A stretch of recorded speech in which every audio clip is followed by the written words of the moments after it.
আমাদের জীবনটা জানো তো সত্যি ভীষণ অদ্ভুত। আমরা যখন ভাবি যে এই হয়তো জীবনটাকে গুছিয়ে নিলাম, এই হয়তো প্রত্যেকটা জিনিসের মধ্যে ভালো লাগা খুঁজে পেলাম, একটু একটু করে হয়তো নিজের সংসারটাকে গুছিয়ে নিলাম, ঠিক তখনই না কোনো রকমভাবে জীবনটা যেন অগোছালো এলোমেলো হয়ে যায়। এমনভাবেই এলোমেলো হয় তখন যেন নিজের জন্য ভাবার সময়টুকু আর পাওয়া যায় না। তবুও তার মধ্যে কিছু মানুষ আছে জানো, যারা তোমার অর্থ, অবস্থান, তোমার ধন সম্পত্তি, প্রতিপত্তি এইসবের মাপকাঠিতে তোমাকে বিচার করে না। কিছু মানুষ আছে যেখানে ভালো লাগা, তোমার উপস্থিতি, তোমার আন্তরিকতা এবং তোমার ভালোবাসাকে অনেক বেশি গুরুত্ব দেয়। আর ঠিক তখনই সব কিছু শেষ হয়ে যাওয়ার মুহূর্তেও যেন মনে হয় আবার সব কিছু নতুন করে শুরু হচ্ছে। এভাবেই মানুষ বেঁচে থাকে, জীবন এইভাবেই অতিবাহিত হয়, তাই নয় কি? চলো, অনেক গল্প, অনেক কথা হবে তোমাদের সঙ্গে। তার আগে নিজের পরিচয়টা দিয়ে নিই। নমস্কার, কেমন আছো সবাই? আশা করছি সবাই ভালো আছো, আর আমরাও বেশ ভালো আছি। আমি রিমি। আজকে আমার আরও একটি নতুন ব্লগে তোমাদের সবাইকে অনেক অনেক স্বাগত জানাই। শান্তিতে যে একটু ভয়েস ওভার দেবো তা আর সম্ভব হয় না। একই টিনের ঘর, গ্রামের পরিবেশ, খেয়াল করছো আমার ভয়েস ওভারের পরে কত পাখিরা কিচিরমিচির করছে। আসলে ওরা বোধহয় নিজেদের মধ্যে ঝগড়া করছে, ওদের কিচিরমিচির থামতেই চাইছে না। যাই হোক, ভয়েস ওভারে কোনো সমস্যা হলে কিংবা তোমাদের শুনতে কোনো সমস্যা হলে অনিচ্ছাকৃত ভুল ত্রুটিকে একটু ক্ষমা দৃষ্টিতে দেখো। ব্লগের শুরুতে তোমরা খেয়াল করেছো তোমাদেরকে হরেক রকম ফুল দেখিয়েছি। জানো, আজকে আমাদের লক্ষ্মী জবা গাছটাতে অনেক ফুল দিয়েছে, আর সেই সাথে অ্যাডেনিয়াম গাছেও ফুল হয়েছে, আর বেগুনি কালারের জবা সেটাও ফুটেছে। ভারী সুন্দর লাগছে দেখতে জানো। আসলে সকালবেলায় যখন ঘুম থেকে উঠে বাইরে বেরোয় তখন আগে নজর গেছে ফুল গাছগুলোর দিকে। দেখতে যে এত সুন্দর লাগছিল সেটাই তোমাদের সঙ্গে আজকে সবার প্রথমে আমি শেয়ার করলাম। কিছু ভালো লাগা থাকে যেগুলো না শেয়ার করতে পারলে ভালো লাগে না।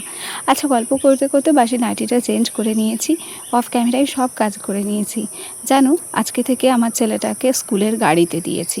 এতদিন তো তোমরা সবাই দেখতে যে ওকে সকালবেলা রেডি করিয়ে স্কুলে দিয়ে আসতাম, আবার বাড়ি ফিরতাম, আবার একটা সময়ের পর ওকে আনতে যেতাম। এরকম করতে করতে না আমার সংসারের কাজগুলো সব এলোমেলো হয়ে যেত, আর কোনো কিছুই যেন আমি কমপ্লিট করতে পারতাম না, সময়ের সঙ্গে পেরে উঠছি না। আর তার উপরে এরকম করতে করতে আমার যে নিজস্ব পড়াটা, অর্থাৎ সামনে যে পরীক্ষাটার জন্য প্রস্তুতি নিচ্ছি সেটাও আর হচ্ছে না। বিগত 5-7 দিন হলো আমি অনলাইনে ক্লাসগুলোই করতে পারিনি, অনেক ক্লাস পেন্ডিং রয়েছে। সেই জন্য অনেক ভাবনা চিন্তা করলাম, বরের সঙ্গে কথা বললাম, আর তারপরেই দুজন মিলে সিদ্ধান্ত নিয়ে ওকে স্কুলের গাড়িতে দিয়েছি। সকালবেলা আজকে একটু লেটে উঠেছি আগের দিনের তুলনায়, যেহেতু বাড়ির সামনে গাড়ি আসবে, খুব একটা তাড়াহুড়ো নেই। 6:45 কিংবা 7টা বাজতে 10 বাকি, ঠিক সেই সময়তেই গাড়ি আসবে। তবে প্রথম দিন তো আমাদেরকে বলা হয়েছিল 6:30টায়, আমরা দাঁড়িয়েও ছিলাম 6:30টার জায়গায় ওই 6:50 নাগাদ গাড়ি এসেছিল। সুতরাং আজ যেহেতু নতুন, সেহেতু আমি জেনে গেলাম আগামীকাল থেকে আরেকটু লেটে রেডি করতে পারবো। কোনো চাপ ছিল না, আর কোনো চাপ থাকবেও না। আর যে টাইমটা আমি যাওয়া আসা করতাম স্কুলে, সেই টাইমটায় রান্না কমপ্লিট করে নিতে পারবো, আর সেই সাথে অন্তত 1 ঘন্টা হলেও সকালবেলা নিজের পড়ার উপরে জোর দিতে পারবো। যাই হোক, আজ প্রথম একটু ভয়ে ভয়ে সোনাকে স্কুলের গাড়িতে ছেড়েছি।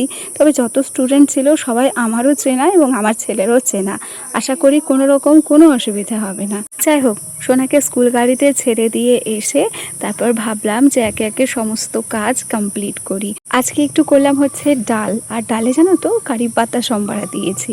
আমি মুসুরি ডালে কারি পাতা সম্বারা দিয়ে খেতে ভীষণ পছন্দ করি। আর সেই সাথে আমাদের বাড়িরই যেহেতু কারি পাতা গাছ, মাঝে মাঝে যখন আলু ভাজা করি তখন আলু ভাজাতেও কারি পাতা দিই, বেশ ভালো লাগে। তবে আমার ছেলে খুব একটা বেশি পছন্দ করে না, তবে খাইয়ে দিলে খেয়েও নেয়, খুব একটা সমস্যাও করে না। আচ্ছা, তোমাদের ওদিকে কি বৃষ্টি শুরু হয়েছে? আমাদের এদিকে কিন্তু বেশ ভালো বৃষ্টি শুরু হয়েছে। গতকালকে সারা দিনই ছিপছিপ করে বৃষ্টি পড়েছে। আজকে সে তুলনায় খুব একটা বৃষ্টি নেই, তবে আকাশে মেঘ জমে রয়েছে। না জানি কখন বৃষ্টি হয়। তবে কি জানো তো, আমাদের তো কাজকর্মের সংসার, আমাদের তো সারাদিন ঘুরে ফিরে কাজ করতে হয়। সেক্ষেত্রে মনে হয় যদি বিকেল কিংবা সন্ধ্যাবেলা থেকে রাত পর্যন্ত বৃষ্টি হয়, তাহলে সেই বৃষ্টিটা আমরা খুব ভালোভাবে উপভোগ করতে পারি। আর দিনের বেলা যদি বৃষ্টি হয় তাহলে বাইরে আমাদের কাজকর্ম করতে ভীষণ প্রবলেম হয়। আর সেই সাথে ঘরবাড়িও বৃষ্টির সময় আমাদের, বিশেষ করে যাদের কাঁচা ঘরবাড়ি, ভীষণ নোংরা হয়, ভালোও লাগে না খুব একটা। আর জানো, আরও একটা সুবিধা হলো, এই বৃষ্টি বর্ষায় এমনিতেই রাস্তার অবস্থা বেহাল। আর বৃষ্টি হলে না আমাদের বাড়িতেও ভীষণ কাদা জমে যায়, তাই ছেলেকে নিয়ে স্কুলে যেতে খুব বেশি সমস্যা হতো। গাড়ি দেওয়ার পর একটু নিশ্চিন্ত হলাম। এখান দিয়ে রাস্তার উপরেও ছেলেটাকে দিয়ে আসবো, আর গাড়িতে করে চলে যাবে, খুব একটা সমস্যাও হবে না। বৃষ্টি বর্ষাতে খুব একটা প্রবলেম হবে না, সব দিকই ভাবনা চিন্তা করেছি জানো। যাই হোক, চলো গল্প করতে করতে ওদিকে ডাল নামিয়ে নিয়েছি, ডিম ভাজা করেছি ছোট কড়াইতে, আর সেই সাথে করেছি হচ্ছে আলু ভাজা। এখন এলাম হচ্ছে ঘরে, সোনা চলে আসবে 10টার সময়, তার আগে বিছানাটাকে গুছিয়ে নেব। আজকে তো আর এক্সট্রা করে স্কুলে যেতে হবে না, তাই গুছিয়ে কাজ করার সময়টা না বেশ ভালোই পাওয়া যাবে। আর সেই ফাঁকে নিজের পড়ার জন্য একটু সময় বার করে নিতে হবে, এটাই আর কি। আজকে বিছানার চাদরটা একটু চেঞ্জ করলাম বলতে প্রত্যেক দিনই এই বিছানার চাদরের উপর আরও একটা বিছানার চাদর পাতা থাকে, যেটাতে আমরা রাত্রিবেলা শুই, সেটা তুলে দিয়েছি। আর এখন সারাদিনের যত ধকল এই বিছানার চাদরের উপরেই যাবে। ভাবছি আরও দুটো বিছানার চাদর কিনবো। আগেরবার যখন শপিং মলে গিয়েছিলাম তখন না শপিং মল থেকে একটা বিছানার চাদর দিয়েছিল, তবে সাদা বিছানার চাদর তো এখন পাততে ভয় লাগে। এখন আমার ছেলেটা বিছানার চাদর একটু বেশিই নোংরা করে। আর জানো তো, সংসারের সব কাজ সামলে ঘর পরিপাটি রাখা এখন খুব কষ্টেরই ব্যাপার হয়ে যায়। আর সেই জন্য না সব দিক ম্যানেজ করার জন্য আমি কি করেছি, ভিডিওটা একদিন পরেই ছাড়ছি। তবে গতকালকে তোমাদের কাছে আমার আসার ইচ্ছে ছিল, একটা লং ভিডিও শেয়ার করার ইচ্ছে ছিল, সেটা আর সম্ভব হয়নি। কারণ গত পরশু দিনই তোমরা আপডেট পেয়েছো, আমার দেওরের বিয়ে ছিল, সারাদিন সেখানেই ছিলাম। আর গতকালকে ছিল বৃষ্টি, ছেলের পড়াও ছিল না, স্কুলেও যেতে পারেনি। সেই কারণেই আর কি ভিডিও তোমাদের সঙ্গে শেয়ার করা হয়নি। জানো, আগে ভাবতাম যে ছেলে একটু বড় হয়ে গেলে হয়তো চাপ কমবে, তবে না গো, এটা সম্পূর্ণ ভুল। আমি খেয়াল করেছি আমার ছেলেটা যত বড় হচ্ছে আমার কিন্তু চাপ তত বাড়ছে।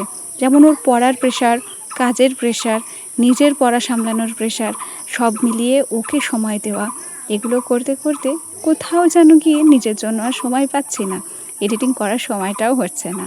তাই চিন্তা ভাবনা করেছি একদমই যেহেতু ভিডিও করা ছাড়তে পারছি না, তাই একটা দিন পর ভিডিও দেওয়ার।